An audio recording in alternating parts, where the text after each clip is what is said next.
P Jayarajan വധശ്രമക്കേസിൽ ഒരാൾ ഒഴികെ ബാക്കി എല്ലാ RSS പ്രവർത്തകരെയും ഹൈക്കോടതി വെറുതെ വിട്ടു. ശിക്ഷ ശരിവച്ചത് രണ്ടാം പ്രതി പ്രശാന്തിന്റെ മാത്രം.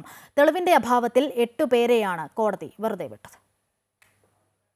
1999 ഓഗസ്റ്റ് 25 തിരുവോണ ദിവസം CPM നേതാവ് പി ജയരാജനെ വെട്ടിയും കുത്തിയും കൊല്ലാൻ ശ്രമിച്ച കേസിലാണ് 25 വർഷങ്ങൾക്കിപ്പുറം 8 പ്രതികളെയും ഹൈക്കോടതി കുറ്റവിമുക്തരാക്കിയത്.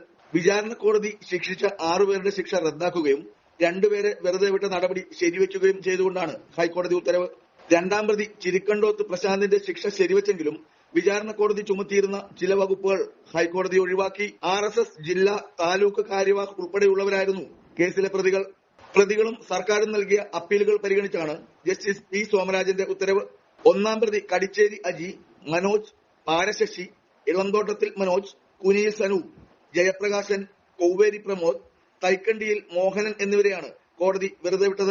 വധശ്രമമടക്കം പ്രതികൾക്കെതിരെ ചുമത്തിയിരുന്ന കുറ്റങ്ങൾ സംശയാതീതമായി തെളിയിക്കുവാൻ പ്രോസിക്യൂഷന് കഴിഞ്ഞില്ലെന്ന് ഹൈക്കോടതി വിലയിരുത്തി.